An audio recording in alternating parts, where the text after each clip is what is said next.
Good morning, everyone, and thank you for joining again. Let me just begin by thanking the Economic Times for hosting this great event and for the opportunity to join you all today here. It's an interesting topic. Will the world ever see normalcy? And given the pandemic and where we are, I must confess at the beginning that this is a topic which has been greatly researched, widely debated, and hugely commented on. It's unlikely I might have great fresh insight to share with all of you. What I will try to, however, do is share some perspective, based on what we've assimilated from all the customers and partners we work with, and some trends which we are seeing, through wave 2 and beyond. But let's just begin first with, what is normal, right? I think, and while there's much debate about will normalcy come back or the new normal, I think all change drives a certain latency between the event happening and normalcy kind of becoming the standard. In my time, I think obviously I remember early on when I used to stand in a bank queue to actually do banking transactions. I first started learning how to type stuff on a typewriter. And both of these are concepts which are very unfamiliar to most millennials today. And my own children look at typewriters more out of a sense of curiosity than anything else. It's a contraption which is interesting, right, for its curiosity factor. Even more recently, I think if we look at things like ATMs. A decade ago, we were kind of really talking about how ATMs are spreading across the country, and in less than a decade now, I think digital transactions have gone up so much that the future of ATM networks itself is in question. So I think big change does drive a degree of a new normalcy or just a next wave of normalcy. What's been different about the pandemic in many ways has been the nature of it. For the first time in several centuries, I think we are not seeing great change created by technology, or by economic events like the economic crisis of 2008 or by war. But actually by something which is much closer in terms of mortality, in terms of transmission. And also I think society as a whole is seeing a sense of helplessness, as many of us would have probably witnessed in this wave, where you're just brought into a point where you feel helpless in the face of events. So I think it is an interesting challenge, and it is going to drive very different ways in which we all work. If you look at, if you go back 12 months ago, I think most experts did predict that the pandemic is never going to be a single wave. It was always going to be multiple waves. As Sumit said in an earlier session, I think the first part was really about and acceptance because we are so surprised by it. And that resulted in a significant decline in economic activity. We are now in a second wave, which obviously has taken a very different view, but it's unlikely that we are going to continue to see further large waves, and we all have to recalibrate to what will be the next normal and not necessarily just a new normal. Even between what we now call wave 1 and wave 2, I think across the country there have been many small waves. And therefore, it is important to understand and recognize that it's not obviously a temporal issue, but it will obviously have significant impact across how we work. And we'll all have to recognize that there is just a way normalcy will be defined in the future will be very different from what it has been in the last decade or so. The pandemic clearly has had an enduring impact. I mentioned this earlier on that it has changed the way we consume, and obviously it has changed the way we make and sell. Right, on the consumption side, obviously we have become a lot more digital in the way we procure products. I think the e-commerce and social commerce platforms have become far more significant to our decision-making criteria. Hyperlocal networks have become far more important to the way we do business, and clearly the customer priorities have changed a lot. There's greater focus on customers, I think, around the way we spend income on health, wellness, on essentials versus discretionary expenses, while expectations continue to soar. So the way almost all of us in industry, not just in the logistics industry, but actually beyond, I think the way our customers are buying and consuming products has changed. And that has also meant that the way companies are making and selling has changed. Some of those are things which I think in our earlier session, my co-panelist Tarun talked about from the perspective of Zetas. But clearly, there's a big focus on moving from lean to agile manufacturing. I think there is a greater focus now on kind of densifying your fulfillment networks. Your demand variability is very significant as channels become more blurred. And I think sustainability has become far, far more embedded in the way in the way people are looking at their operations. And the ESG agenda has become far more critical to the way we all operate. So clearly, the way we make and sell has changed quite significantly today, and is likely to accelerate further as we go forward. And I think as a result of that, supply chains will also have to evolve. The old guardrails on which we saw supply chains being designed has changed quite a bit. Traditionally, for the better part of at least my work career, and I think for more than half a century, the focus really has been how do we get supply chains to provide minimum lead times at minimum cost. Now, we all love to go and buy components from China, for example, or from low-cost country sourcing, because it is really about saying how do I reduce my cost to serve to the highest level.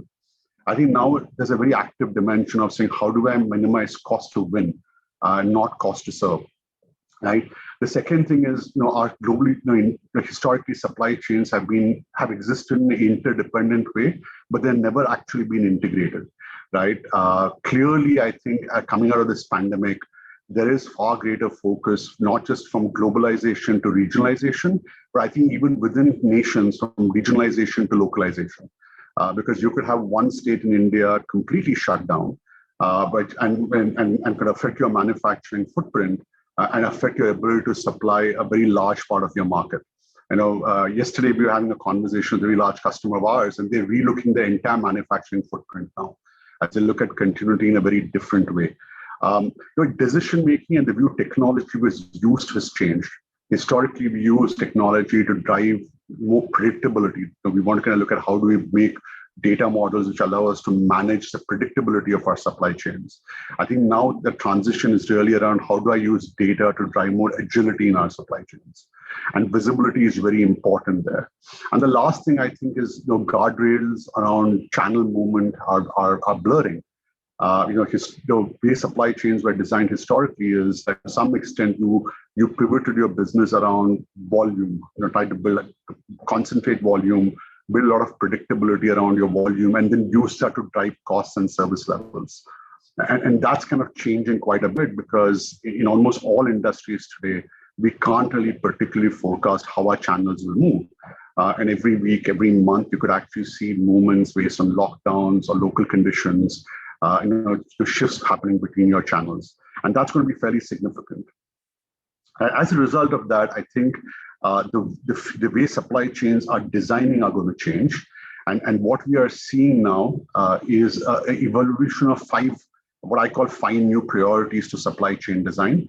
And this is what we see a lot from our customers today and what we think they are working on, especially the ones who are trying to drive success for the future. I think the first one is a much greater focus on supply chain integration. Historically, most of us tend to serve individual service lines, and customers bought trucking separately, warehousing separately, and try to manage through the interdependence across them. I think there's a far greater view now of saying how do I integrate across either myself or using technology or using service providers. But really managing the dance across different legs of the supply chain has become far more important. I think with the pandemic, I think the balance, especially in our country, from surface-based road movement, I think has really come under question. And there's a far greater focus on how you manage across multiple modes. Now, not just within a region like our nation, but also at a cross-border level. Right, and you see that today, for example, in the auto industry, where a global chip crisis is significantly impacting the way companies are able to operate. Right. The third big trend we are clearly seeing is a focus on expanding fulfillment. I think the pandemic has shown that it is really important to densify and design your supply chain in a way where you can meet demand And therefore, there is a significant focus now on how do I design my supply chain to deepen and expand my fulfillment. And how do I do that as channels become blurred? How do I design my supply chain to be more omni-channel intrinsically in its characteristics, right? And a lot of these four elements are really something which comes through technology and analytics, not just in terms of driving predictability in your supply chain, but also being able to look at how do I use technology across the entire all legs. How do I look at technology to get visibility on multi-level sourcing? And many of the customers we're working with, I think, who are really focusing on this today. So in our mind, these are 5 big priorities, which over the next few years will really become stronger from a supply chain design perspective, and will become very critical, for companies across the board. And will be essential as most of us try to design our supply chains for the new normal. These areas we, of course, as Mahindra Logistics, are working a lot with our customers on to try and kind of help look at how they evolve their supply chains. In closing, just a closing thought, I guess, and I think I mentioned this around wave 2, right, because it's something we're in the middle of. Just some few thoughts on what we are seeing. Clearly, I think a much higher level of preparedness, right, as companies invest significantly in vaccination. We've done that in our own business. We have probably vaccinated more than 10,000 people across our facilities now. I think for most of our customers, what we hear is a fairly robust capital outlook. Unlike wave 1, where a lot of our clients were actually saw that as with a degree of insecurity. I think a lot of our customers are confident that this is short term, and therefore the capital outlook still remains very positive. Unlike wave 1, I think global trade flows are much more stable. When we had the first wave of the pandemic, pretty much the whole world shut down. Today, I think we are seeing a lot better movement across all geographies. And supply chains have become more responsive. I think wherever demand has not been a problem, I think most of the cases supply chains have been able to fulfill. So I think there's much to be optimistic in terms of preparedness. Just one last closing thought. I think the human touch is back, and I mentioned this in an earlier session. The pandemic has brought people back to the center. And despite all the investments you make in technology, in some case, all your models go out of the window. And the hand of the steering wheel is really important. I think all of us, and I know for us in Mahindra Logistics, that's been very, very critical, and we see it as being continually important in the future. So with that, let me close off, and thank you all very much. And it's been a pleasure to be here, and wish all the other speakers and the sessions the very best for the rest of the day.